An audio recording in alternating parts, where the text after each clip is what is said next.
Session 2. Who's ready to learn? Ow! Wait, what do you think that fell on the right? Huh?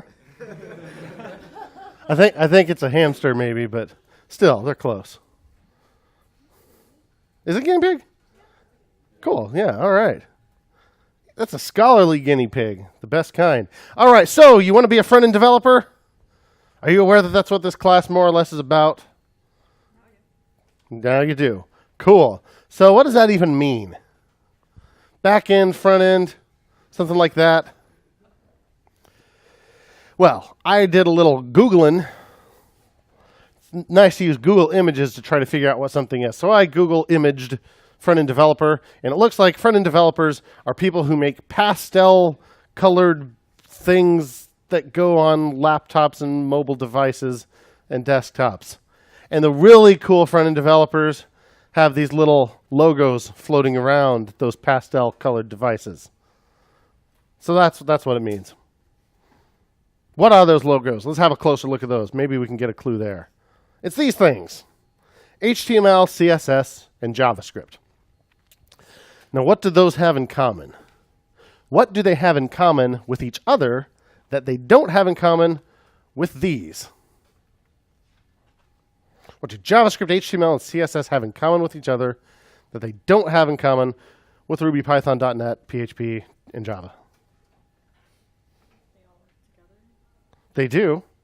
They can sort of work together with the others, depending on your perspective. What's different? What makes it front end? As you might guess, front end on the left, back end on the right. But why? Yes, sir. Oh, that's right. The ones on the left are the only things that these rascals understand. Browsers know just what to do with HTML, CSS, and JavaScript, and they don't know what the cuss to do with Ruby, Python, .NET, PHP, or Java. So that's one possible definition of front end.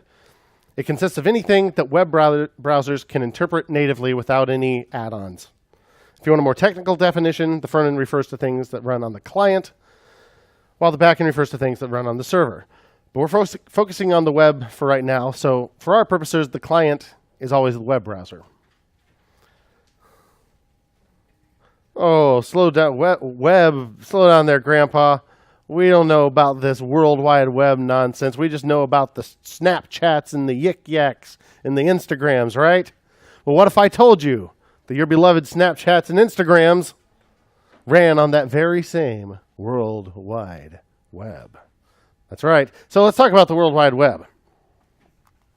And pretty soon, you'll be as comfortable with the web as this guy, who thought his Palm Pilot bulky cell phone 45-pound CRT displays would look cool much longer than they did. He also thought he would have hair longer than he did, but that's another story. So anyway, the web. When you visit a website, you type a URL or a search term into the location bar at the top, right? And then a request is sent to that big cloud we call the internet, more specifically, the World Wide Web. Cool, thanks.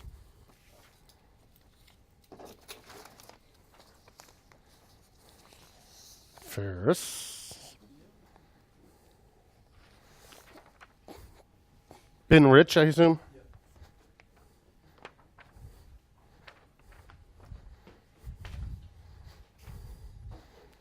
Sam, where's Sam? Where's Sam? That's right. Okay.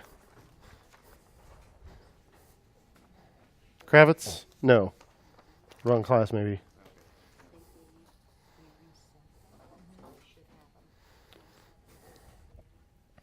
So, when you type something into your location bar, it sends a request to that big cloud we call the internet, specifically a little corner of that cloud called the World Wide Web, where it eventually makes its way to a server or a series of servers or something. And that server does heaven knows what. Maybe it just grabs a file from the file system that matches the file name you typed in, and it just sends it right back. Or maybe it runs an entire program written in Ruby, Python, Java, or something like that. But eventually, it sends a response. And that response could contain almost anything. It could be a zip file, it could be a cat picture, but most of the time, It's one of the handful of things that your browser can read without additional software, chiefly HTML, CSS, and JavaScript. So again, the server might be running some Python application whose output just happens to be HTML. We don't need to know what happens inside the question mark because that's not what this class is. This class is about doing something with the HTML, CSS, or JavaScript that gets returned, or the little bub picture.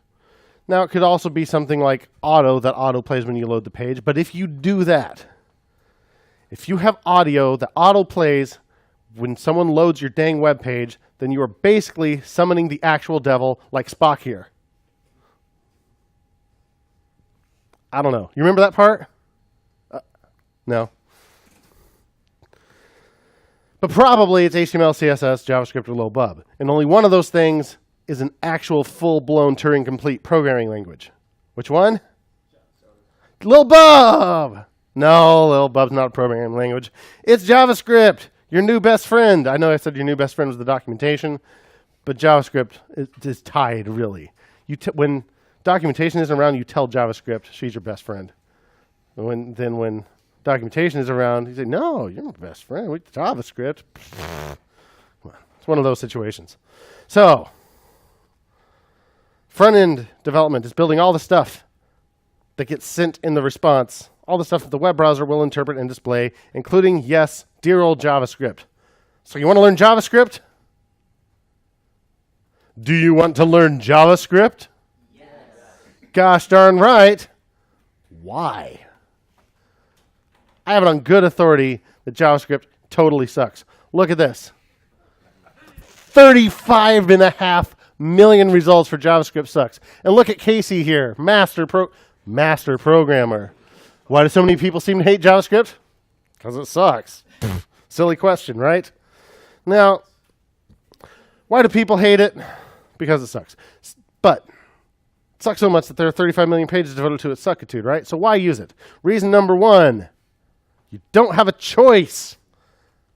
It's the only real programming language these bozos understand. And if you want to do front-end programming on the web, JavaScript's really the only game in town. You could use Elm or TypeScript or CoffeeScript or Dart, but only because they eventually get turned into JavaScript. WebAssembly is on the way, too. That could be interesting. Reason number two, though, it's actually pretty good now. A lot of people who mock JavaScript and say that it sucks just don't understand it. Or they're disappointed that it's not language X, whatever they're comfortable with. They don't actually take the time to learn it in many cases. They just see, oh, curly braces and semicolons. I know that. Why doesn't it work like the other semicolons and curly braces? And yeah, there were some decisions made really early on in JavaScript's life that we still have to deal with, but it has improved dramatically.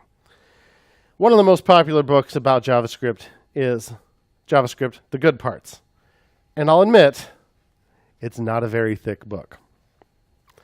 True, I have both of these books. So JavaScript is a semicolon and curly braces language, right? That's C on the left, Java on the right. So it kind of looks like those, but it does not actually work like those, which really frustrates some people. And there was a time when JavaScript was truly just a miserable thing to work with. The early 2000s, the mid-90s. But it's different now. My business partner at Fretless is a guy named Miles. A year or two ago, Twitter released a thing where you could look up your very first tweet easily. And he looked up his, and this was it. Loving my job at hating JavaScript. He signed up for a Twitter account just so he could say how much he hates JavaScript right now. But that was 2008. It's very different now. I'm not sure he loves JavaScript, but he likes it better than he did. And I think even he would admit that he hated it in large part because it's not Ruby, and Ruby was his favorite programming language. So now that we know how terrible it is, who's still excited to learn JavaScript? I like your attitude, some of you. Okay, so come with me on a magical journey to 1989. The Berlin Wall came down. Nintendo released the Game Boy. Batman and Indiana Jones ruled the box office. And that was the last Indiana Jones movie they ever made. Yes, it was. Shut up. Heck, I still had hair. And meanwhile, at the CERN Particle Physics Laboratory, future home of the Large Hadron Collider, this fella created the World Wide Web, and with it, the HTTP protocol and HTML. He created it for sharing scientific documents in hypertext, the HT and HTML. What's hypertext?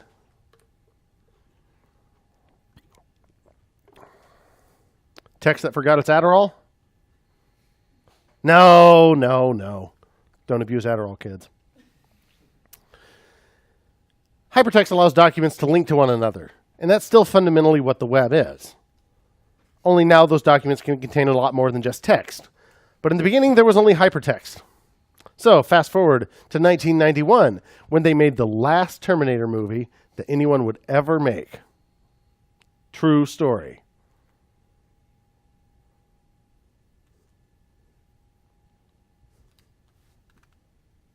Thank you.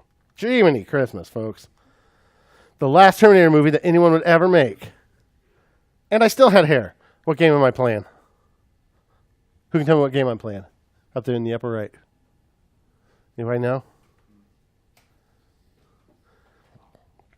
Give you a clue. Doom doom doom doom doom doom boom boom boom boom boom bum bum bum bum bum a boo pow bam ba da ba ba da da. Huh? No, that would be or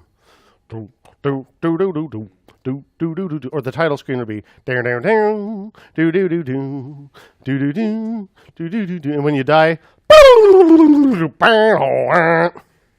that's Donkey Kong. Super Mario Brothers 3. See the little P meter? I got my raccoon suit. It's really Tanuki suit. There you go. Yeah. Anyway, great stuff. 1991 is the point. And good old Tim made his creation available to the world. Did you know you shared a name with the person who invented the World Wide Web? I do know. You do now? Did you know?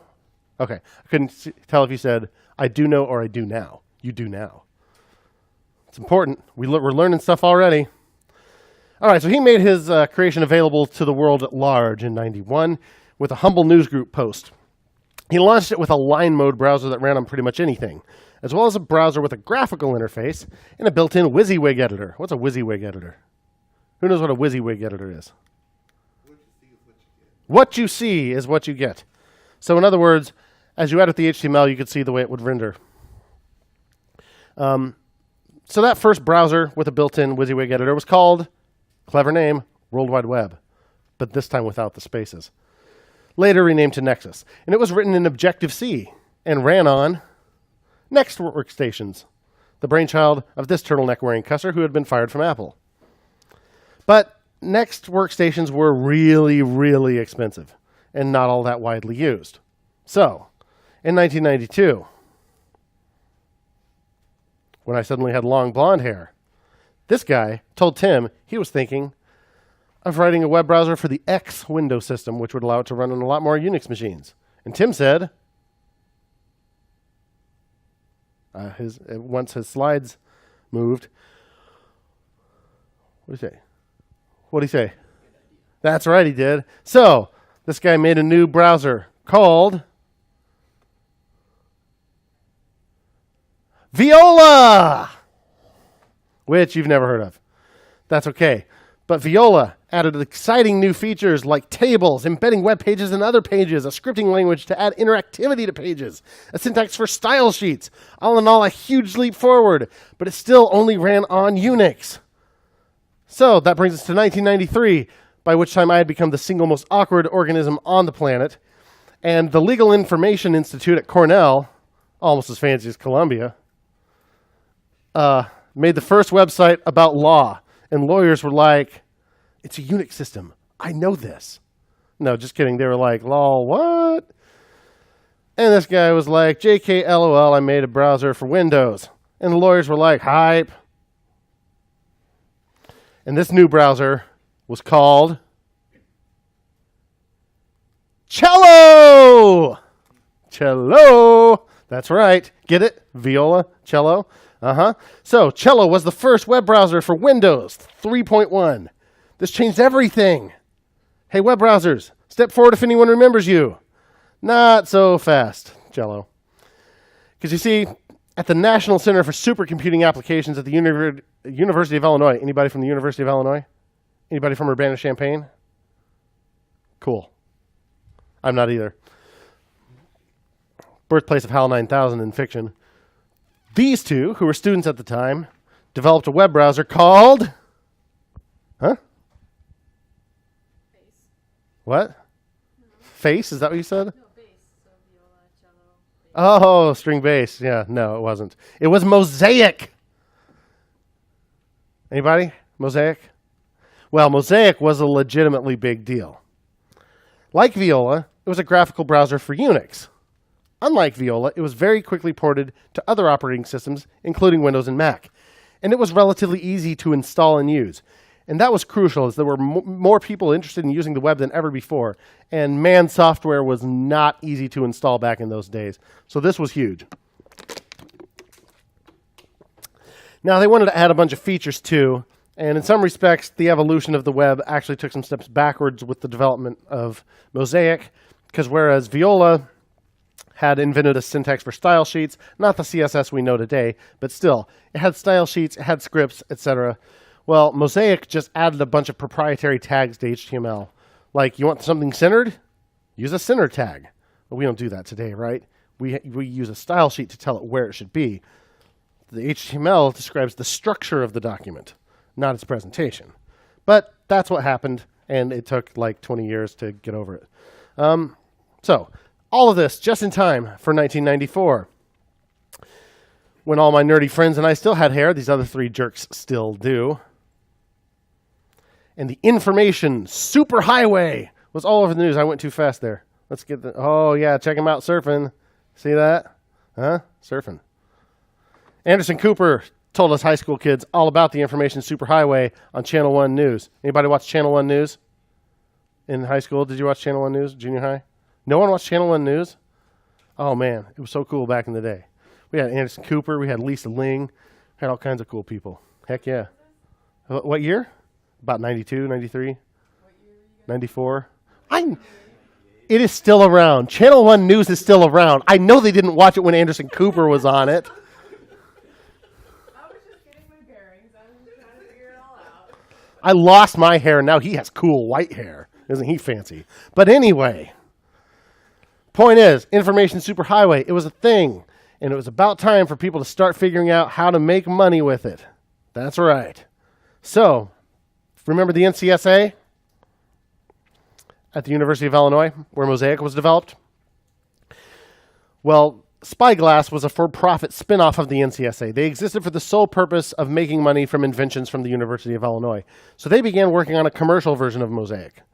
At the same time, however, this guy, Mosaic's original author, started a company, taking most of the original Mosaic team with him. He called it Mosaic Communications until the NCSA called and was like, that's our name, buddy. So they gave their new version a code name, suggesting that their new browser was the Mosaic Killer. The Mosaic Killer. The Mosaic Killer. The Mosaic Killer. The Mosaic Killer. The Mosaic Killer. The what? Mozilla, that's right. I've actually heard of that. Woo! I know, I went too fast. What the crappity crap? Dumb. All right, I hit the wrong button. Let's get some dancing. Woo, Mozilla! All right. So, Mark and his friends adopted Mozilla as their mascot, but the browser itself ended up being called what?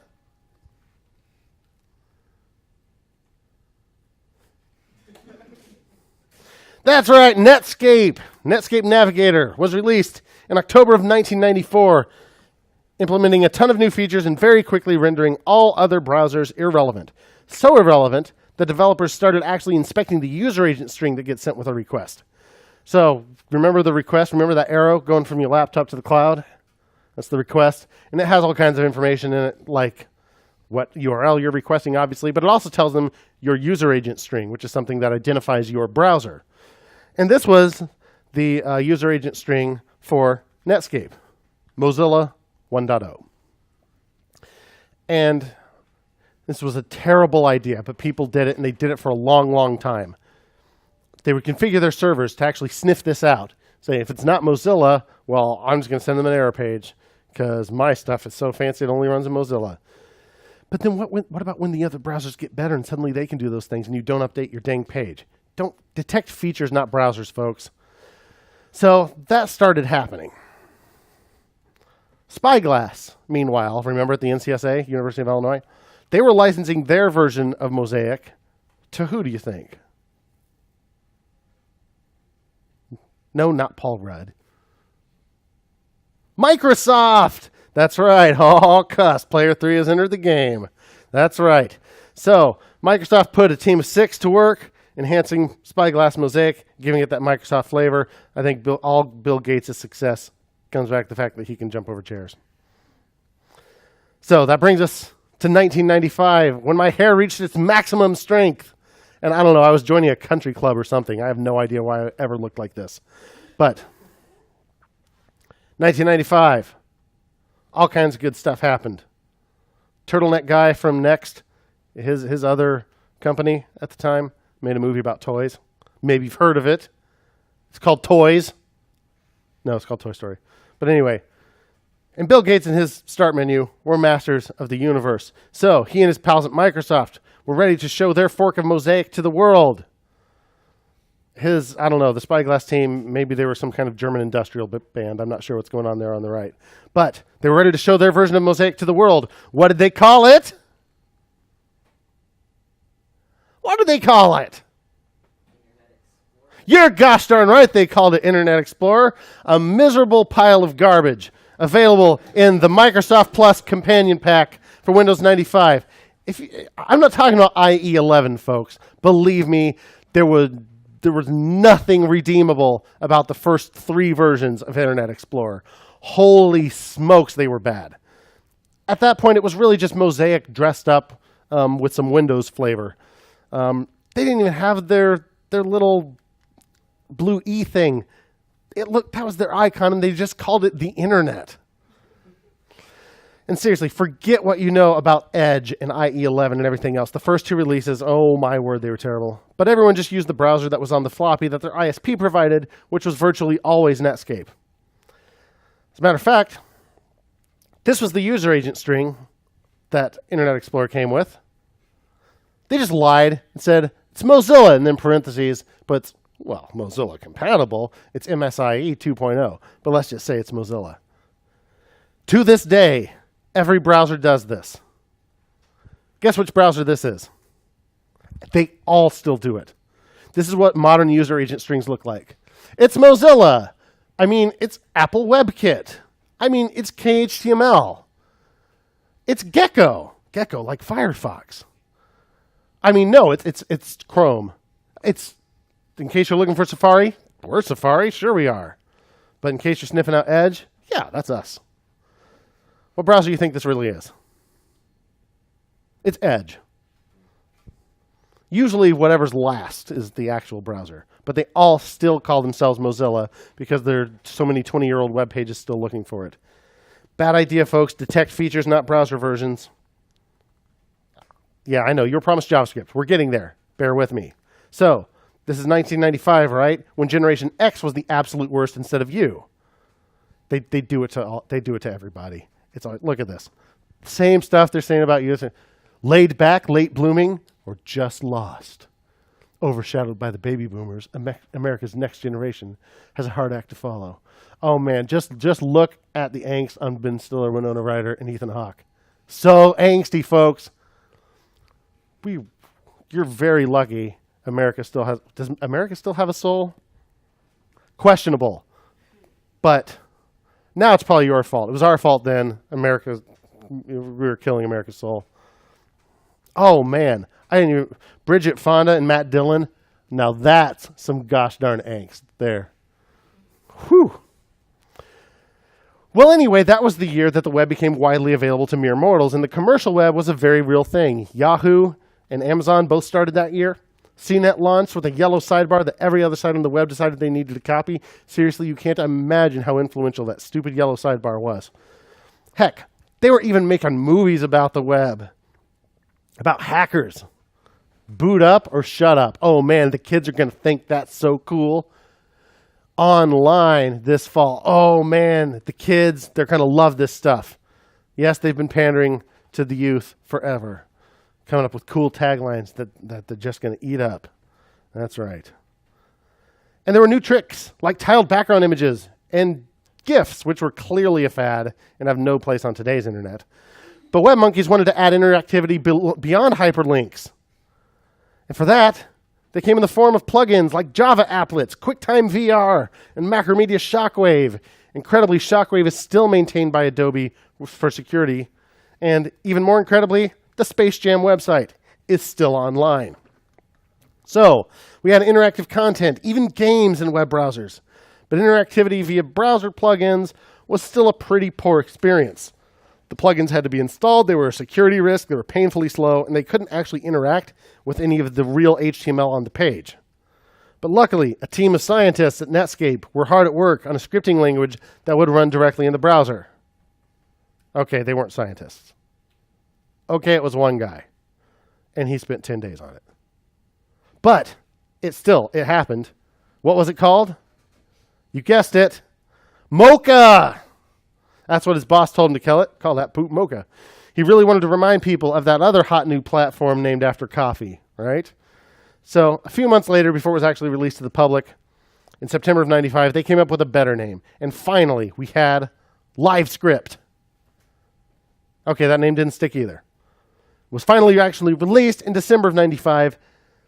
And at that time, they worked out a deal with Sun Microsystems, who had created the trendiest new platform in town, Java.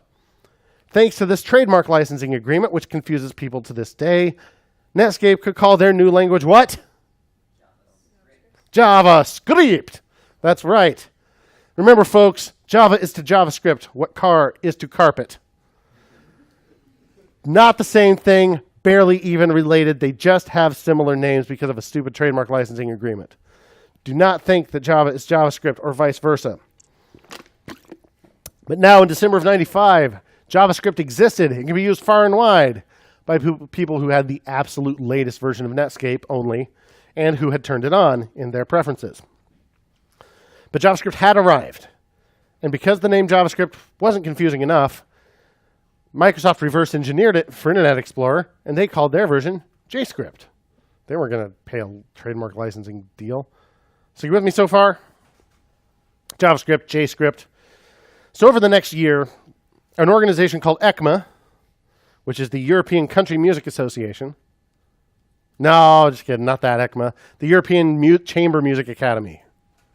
No, not that ECMA. It's the European Cylinder Makers Association. Okay. For real, guys? It was Étude de conception de machine automatique. No. The Electronic Collar Manufacturers Association. No. The East Coast Music Association.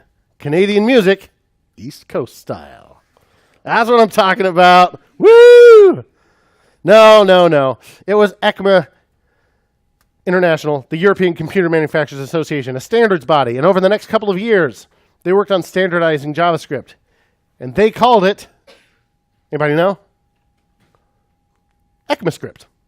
So for the last 20 years, ECMAScript has been the official standard of which JavaScript remains the primary implementation. So when we talk about the standard, it's ECMAScript. When we talk about the language, it's JavaScript. So now that we've got our name straight, what could JavaScript actually do in those days? HTML could define the content on a web page in its basic presentation, but JavaScript could dictate behavior. You could do real programming with it.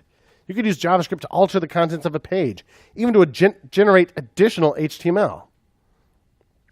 You can make images change by hovering your mouse over them. Bonus points if you had no idea what they linked to until after you hovered.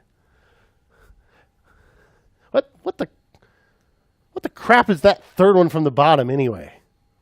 Hover your mouse over it to find out what you're linking to. Bad usability, folks. Don't do this. I don't know who on earth would have designed something this tasteless back in 99. I don't know how I got a screenshot of it. It was the 90s. Things were different then. Also, I was real young. I mean, this isn't mine. It was on my external hard drive, but someone else planted it there. I don't know anything about it.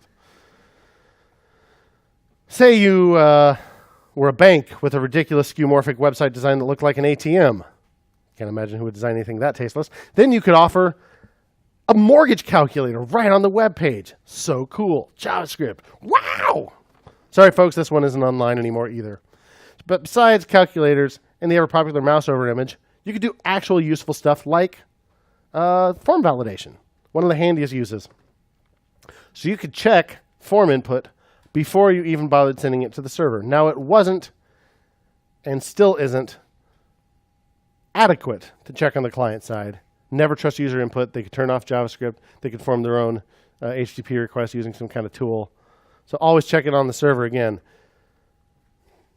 Nevertheless, client-side validation was great. JavaScript opened some cool new doors. But as with any new technology, there were those who would use it for evil. Yes, the pop-up ad was born. Gee, thanks, JavaScript. Yes, everything was terrible. The web was becoming a nightmare. And not just because of pop-up ads, but because an increasingly large number of sites only worked in one browser on one platform. See, in those days, Netscape and IE didn't just compete on user interface features or supporting bleeding-edge standards. They each added their own non-standard HTML and other features. IE had Marquee. Netscape had Blink. Our lives were enriched. Competition had fostered such innovation. No, it was terrible, miserable. Both had significant market share and had developed wildly different object models. So if you were using JavaScript, you wanted to get an element off the page. In IE, it was document.all. In Netscape, it was document.layers. And then the APIs were just wildly different from there. So if the site did anything so much as like add a pull-down menu with JavaScript, it probably had to be written twice. And CSS was very poorly supported, so you couldn't do tricks that way. Welcome to the first browser war. If you were cool, you put nifty little buttons on your site to let people know what browser to download. Aside from different APIs for JavaScript, each browser had major features that were just plain absent in the other. Internet Explorer 4.0 was bundled with Windows and quickly became the single most widely used browser, for which the Justice Department went after them. But at least Spyglass was getting paid, right? Since it was based on Mosaic. Haha, nope. Just kidding. Since Microsoft bundled it with Windows for free, they didn't have to pay royalties. Okay, so they got sued and they settled for a measly $8 million. But still, Internet Explorer began to dominate and introduced its own features, such as ActiveX. ActiveX allowed native compiled Windows code to be included in web pages, and that obviously opened up a lot of possibilities, as long as you were willing to ignore every non-Windows user, which a lot of businesses were perfectly willing to do. The web was starting to become just another delivery mechanism for Windows code, but I can't imagine running native compiled code in a browser had any other side effects. Thanks to the fact that Outlook Express, which was also included in every copy of Windows, used the Internet Explorer to display messages, email could even run ActiveX. It could run native code. It could run native code just by previewing an email message. What could go wrong? Lots of crap went wrong. And computer worms did billions of dollars in damage, and sometimes just previewing a message was enough to wreck everything. What were we talking about again?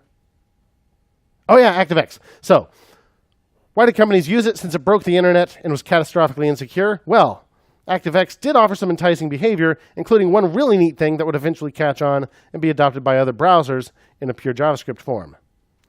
XML HTTP request, often shortened to XHR, and it made its debut in Outlook Web Access with Exchange Server 2000. It allowed a web page to get additional data from the server after page load without refreshing the entire page. Despite the name, data was not actually limited to XML. It really had nothing to do with XML. It was just a mechanism for asynchronous requests. You may have heard of it by a different name. In 2005, Jesse James Garrett of Adaptive Path wrote a blog post describing a model for developing applications with XHR. He called it, what did he call it? Anybody know? Yeah? Ajax! That's right. Thank you very much, sir.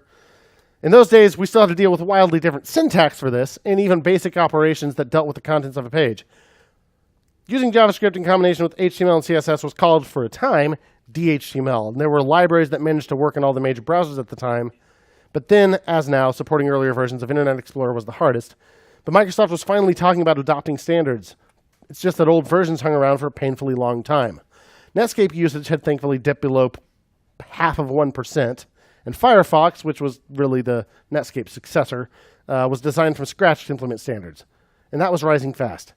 Still, those DHTML libraries were nasty to use and painful to download as they were absolutely enormous and connections were terribly slow. But the very next year, 2006, brought several new JavaScript libraries that handled cross-platform compatibility in a much more pleasant way, even Ajax. Today, there are a bunch of new browsers, and they all do their best to implement standards and to keep themselves up to date. They even have nice built-in tools for developing JavaScript. And HTML5 offers new APIs that we can use with JavaScript to do some new things, as well as to do some old things faster. And JavaScript got a major overhaul with ECMAScript 2015, often called ES6. I'll refer to it as ES6 most of the time, but know that it's officially called ECMAScript 2015. And it's continued to improve beyond then. But that was huge. And we're not really going to mess with ES5 or earlier in this course. ES6 is now supported in all the major browsers. And we have tools to make it backwards compatible anyway. And it's just much nicer to deal with it. So we're going to be using ES6 and newer the whole time. And we have about 1 million libraries and full-blown frameworks that let us build fancy JavaScript apps. Who knows which one of these things is the one we're going to use? Anybody know? Anybody know which one we're going to use, even if they don't recognize the logo? Anybody know what you're here for? Second one from the left. Good guess. No, that would be Angular.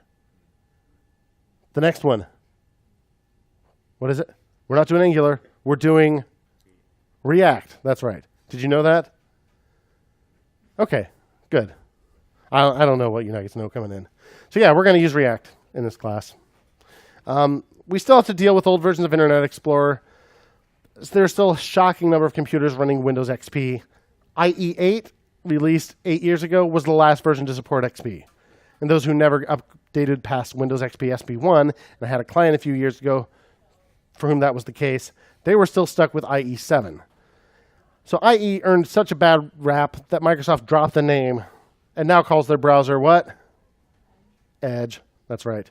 But all the modern browsers are pretty okay for our purposes. I will be recommending that you use Google Chrome for the class, mostly because I am most familiar with the developer tools in Chrome, and so I will teach you how to use those developer tools. But they all have decent developer tools. Firefox has some amazing developer tools, but I'm not nearly as familiar with them, so I'm going to suggest that you use Chrome. But the projects we build will run on any of the big four browsers. So no one knows for sure what the future holds, but the future of front-end development looks pretty bright. So get psyched! It's taken a while to get here, but it's a pretty exciting time to be creating things for the web, and JavaScript has never been better. Who's with me? Wow! All right. Thanks.